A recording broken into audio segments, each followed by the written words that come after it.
My professional career in public relations was in the nonprofit sector. I worked at a small private college in Kansas as the director of public information, which meant that I did everything from media relations to marketing communications to special events. So it was a very small organization, and so I got to do everything, which I think now, as a professor, was a great benefit to me. The downside, of course, is that I don't have agency or corporate experience, but I now get to engage with agency and corporate folks, so I feel like I know a fair bit about that. Sort of highs and lows of my career.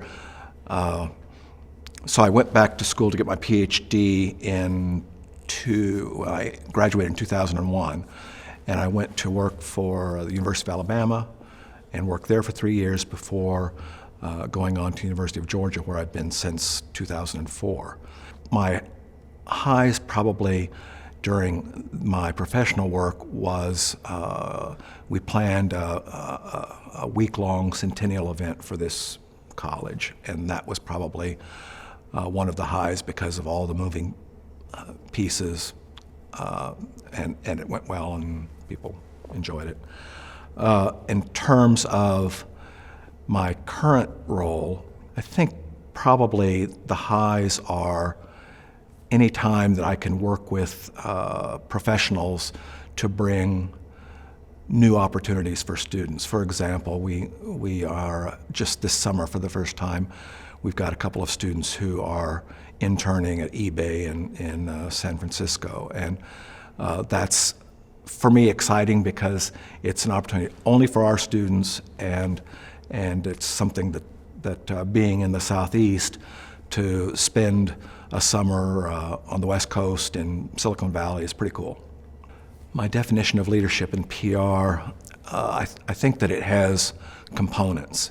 And so the components, I think, are emotional sensitivity, being able to listen, being able to be strategic, being able to be forceful and assertive when necessary.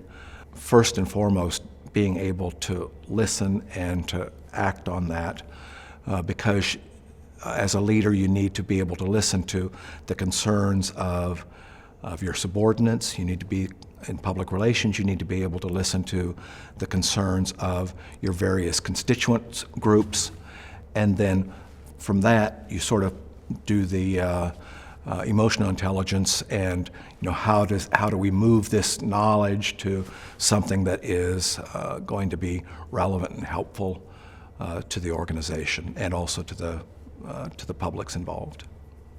Well, I think 3 or 4 of the most important characteristics I tied into my definition there, but I would say, first of all, emotional intelligence.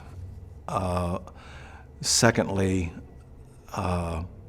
the ability to push back when necessary, to try to help an organization see things that it might not normally see. And then I think the third is the listening component, being able to really listen and put into action. I mean, there's strategies involved in that too, of course. I think leadership can be taught. I don't think leadership is innate. Maybe some of the qualities of leadership is innate, but I think absolutely leadership can be taught, and I think we try to as academics. I think most of us try to teach leadership in our classrooms. Part of the most important thing that we do as public relations educators is to help students know how to think and to problem solve, and I think those are characteristics of leadership that are important. Probably the most powerful experience I've encountered in terms of leadership in the field of public relations relates to simply observing good leaders. I think that's important, and obviously the Planck Center thinks it's important because we hold mentoring in very high esteem. I think watching great leaders whether they are in the professional realm or in the academic realm, is what I think is, I can't think of, this single instance when it was an aha moment, but I think observing and trying to engage with and have mentor, be a mentee of great leaders. Naming a single outstanding leader in the field of public relations is absolutely impossible. There are great leaders in different aspects. Some people who I've had the opportunity to engage with at some level who I think are great leaders are Brad McAfee, who is the worldwide chairman of Porto Novelli. He was the managing director of the Atlanta office of Porto Novelli for years, and so I got to engage with him. And he really is, really is a great leader, and I think that's why he has ascended as he has. In terms of on the academic side, I feel like I think of people who are great leaders as educators, as researchers. I think Bruce Berger is a tremendous resource and leader in the academic field. I think of for myself, my dissertation chairman, Glenn Cameron, who's at the University of Missouri, great researcher and great leader in the field, particularly in the field of health communication. So that's not a single answer, but those are three people who I think personally I've had meaningful engagement with. What Samuel Adams and the revolutionary period propagandists and public relations figures did was pretty amazing. Everything from events like the Boston Tea Party to things like writings, Common Sense, Thomas Paine's Common Sense. All that stuff was part of that group that Sam Adams was sort of a leader in that field. So I think that was for us as a nation certainly an important thing, but I think also as a field to look back and say, some of the things we do today were being done 200 years ago, and we're working in similar ways. So that's pretty interesting to me. The first thing I think they need to do is to find somebody in their organization that they admire and that they think does a good job, and ask them to mentor or to be sort of an informal advisor. I think that in our discipline also it's really important to network. And for some people that comes really easy, and for others it doesn't. For myself it doesn't. But nonetheless, I think it's important for us to build those networks, and particularly as you begin to try to work to middle management. So I think those are the two things I'd say. And to network, maybe it is becoming part of an organization, like being involved in Planck Center activities, for example, or PRSA or IABC. I think I'd start by saying that I'm not sure I agree that there is a dearth of good leadership in public relations today, but I'll follow by saying it is important that we continue to develop and grow leaders, and I think that's possible in a variety of ways. That is possible in everything from workshops and webinars that are affiliated with professional organizations, and being a part of those. And if we are supervisors, encouraging our subordinates to take part in those sorts of things. I think also for students, providing not only classroom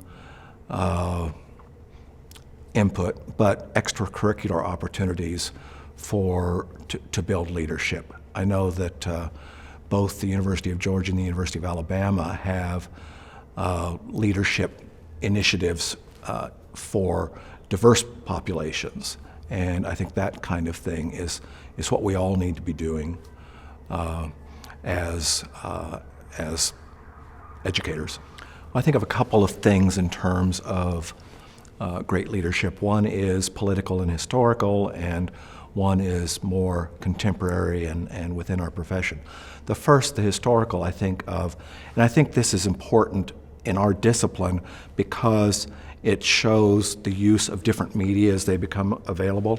And so I think of Franklin Roosevelt during fireside chats and trying to build support for the WPA program and trying to get people through the Great Depression and to basically use this newfangled thing called radio to get into people's homes and try to converse directly with them. I think that particular activity, along with lots of other things, but I think that really probably was key in selling many of the things that Roosevelt did through the years. In terms of a contemporary example, I think it's interesting. Richard Edelman, a couple of years ago at the Page Society meetings, made the case that he is calling what we do now marketing communication.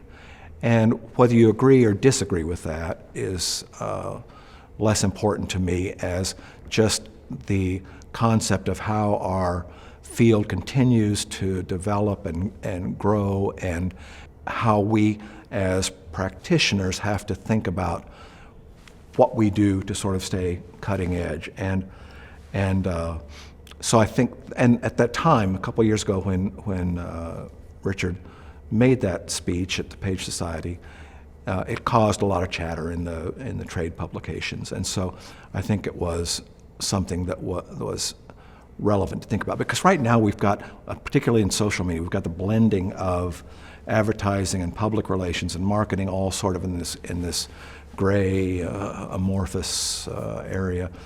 And so to think really what is distinct to our discipline is important, I think, and I think that's part of what Richard was trying to do. A book on leadership that I would recommend is, there are a couple of editions of this. It's called The Corner Office, and there, until relatively recently, there was a weekly column in the New York Times called The Corner Office. And so these books were compilations of these columns. And the reason I think they're useful for leadership is because the idea behind this recently ended column was talking to executives about their leadership styles. And so I think I've used it in a graduate management class. I think it's very useful in terms of just thinking of leadership in a way that is very accessible. It's not theoretical.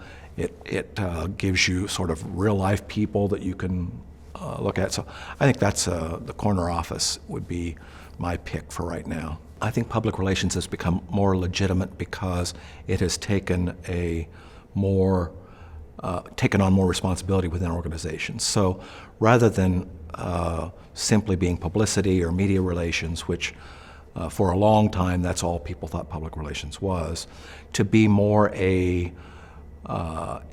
leadership, an executive, a strategic role, I think has made a difference. Also, there's been a concerted effort to link public relations activities to return on investment and the bottom line in organizations. And I think we've done a convincing job of that. And I think that has given us more influence and impact. Plus, the nature of the social media environment where something can happen and be instantly around the globe has meant that there's more demand for public relations and management of crises or difficulty, and I think that gives us more value as well. Advice I would give students or graduates just entering the work world would be willing to work hard, be willing to show and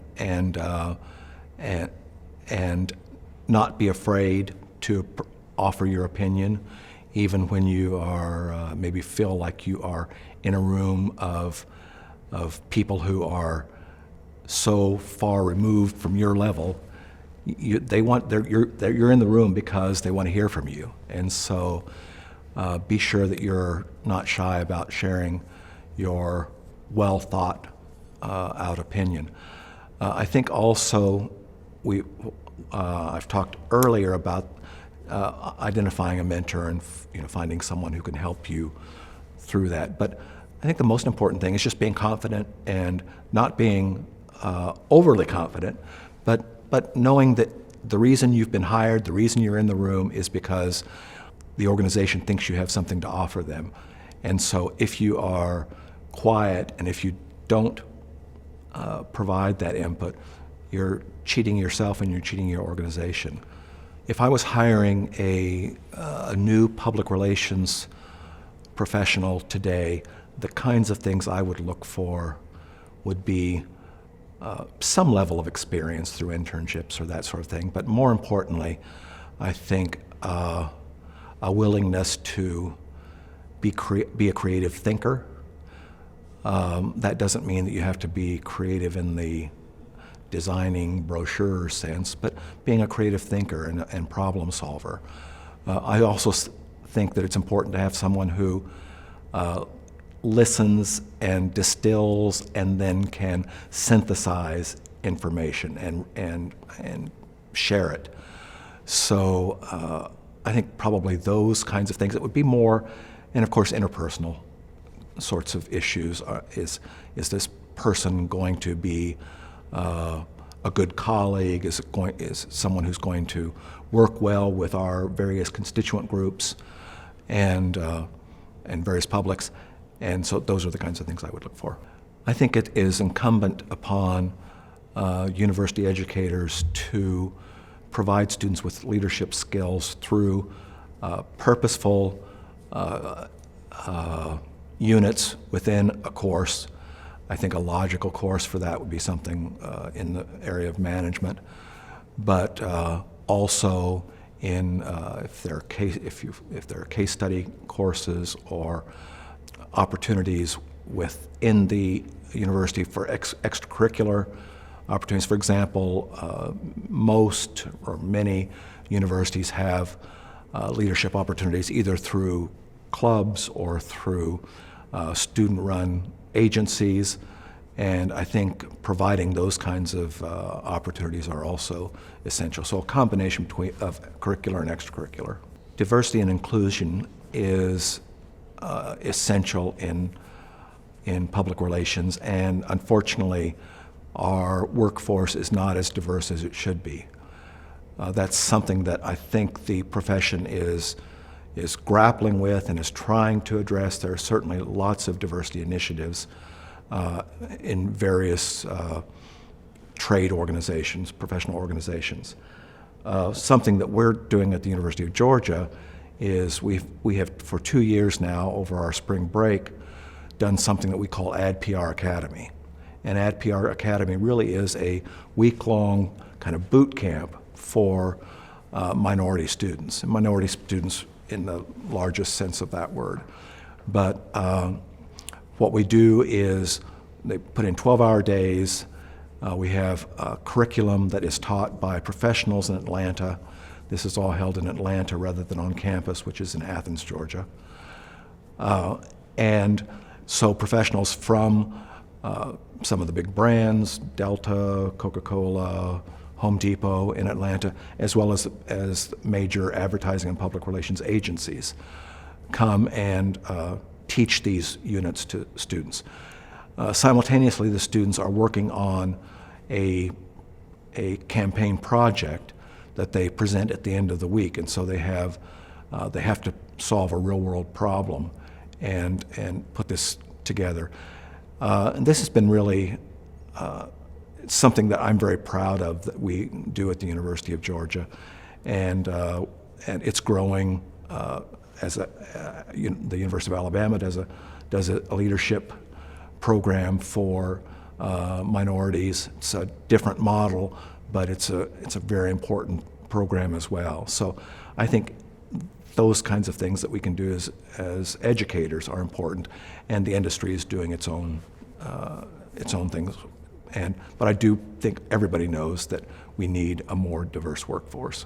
The top three expectations that CEOs will have of their public relations professionals in the year 2030 probably are not going to be a lot different than they are now. And I would say that one would be, how do you contribute to the bottom line of the organization? I know how you can help me spend money, but how can you show that that money is well spent? How can you help me stay out of trouble, and when I'm in trouble, get out of trouble? So how can you advise me in times of difficulty, in times of crisis? And third, how can you help me engage with the wide variety of publics that my organization has to engage with, from consumers to employees to investors to people in the community to politicians. The number of publics that global organizations now have to deal with is vast, and so I think that public relations or CEOs will expect that of public relations.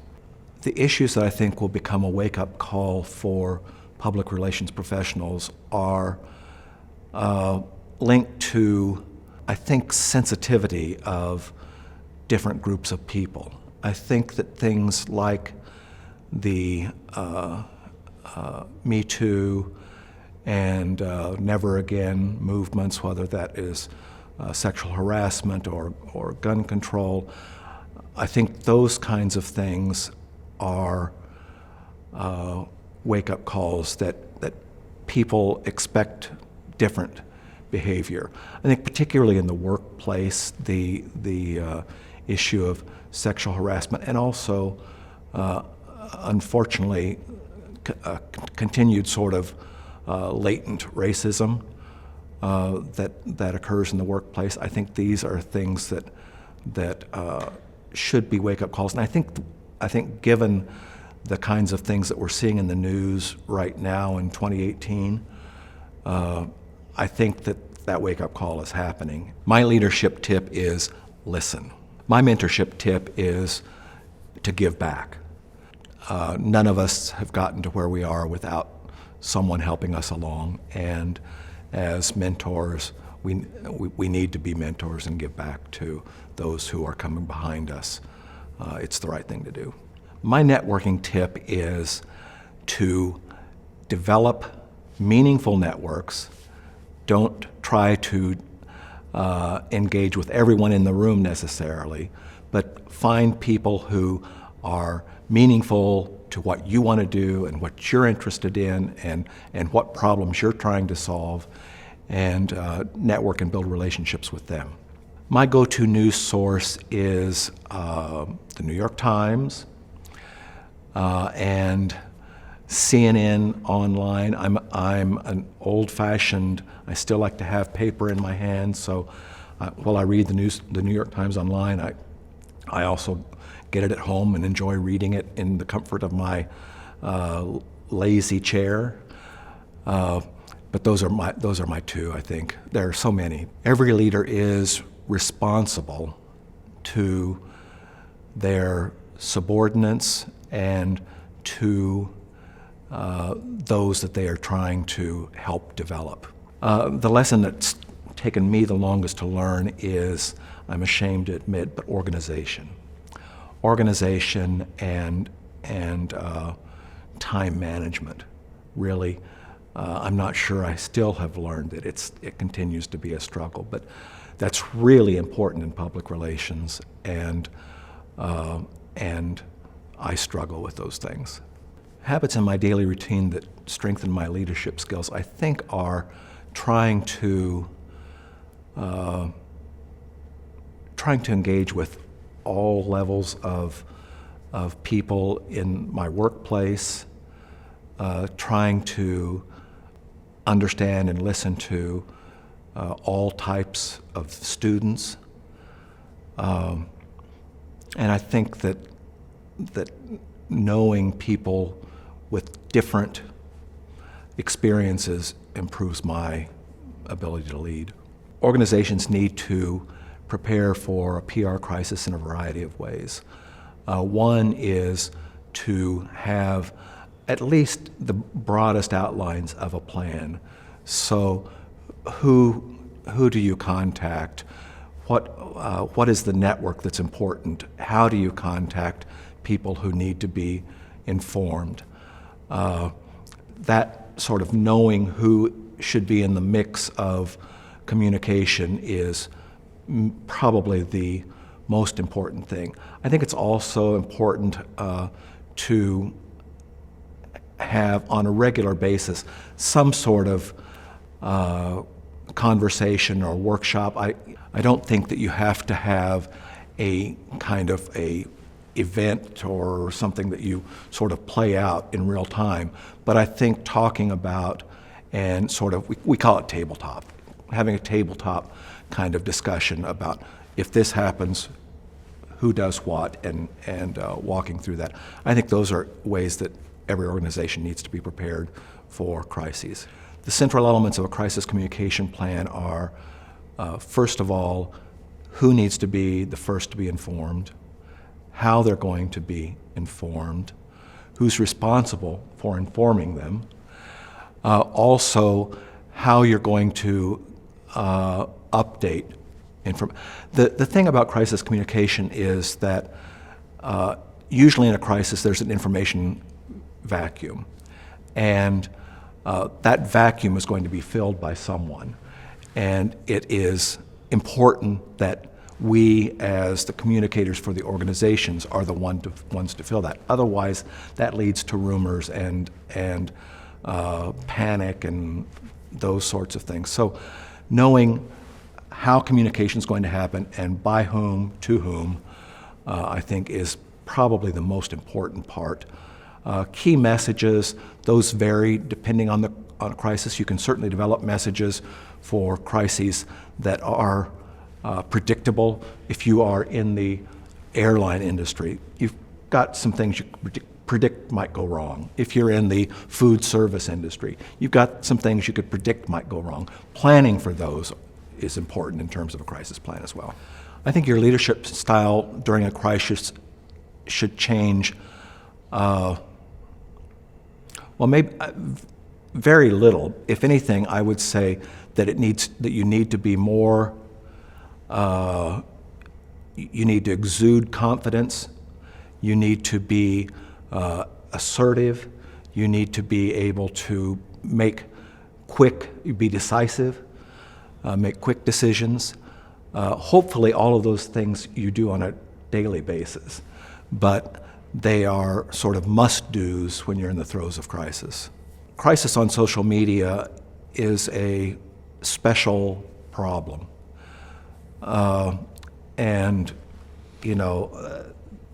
we could go through a litany of illustrations of where people have said something or posted something that, was flip and has caused problems for that person or for their organization. I think we really have to train our employees about the importance of how they represent the organization on social media. Of course, they can have their personal social media, but if they're representing the organization, that needs to be, the rules of that need to be clear. So having some sort of organizational policy in place about what is right in terms of what's allowable. I think that we have to be constantly monitoring social media because of the multiple platforms and the 24/7 nature of it. I think you have to constantly be aware of what people are talking about, and so you can respond promptly. Some organizations that have handled crises well, and maybe they didn't instantly, they maybe tripped into doing it better. I think that organizations like GM, when they had an ignition problem, they initially didn't do a great job, but they eventually realized that what was important for the organization was to be honest about what was known and when it was known, and to set up a way to provide restitution to victims or to correct the problem. And so I think that any organization that understands what has been caused by the crisis, this is assuming that the organization is at fault in some way, and finding a way to provide restitution without being dragged kicking and screaming as they do it. I think that's key. Unfortunately, there are a lot more illustrations of organizations doing a poor job of crisis communication. Organizations that have done poorly with public relations, I think, are companies like Volkswagen when they had an emissions scandal. They denied it initially, and it was found that it was actually implemented as a workaround, and so it was intentional by someone within the organization, and it couldn't have just been a single person. So I think that sort of playing out, when an organization allows kind of a drip, drip, drip of bad news, rather than saying, okay, here's what's happened, these are the things we did wrong, here's the way we're going to do it differently from now on. You just need to get things out quickly, and organizations that don't have longer time to recover.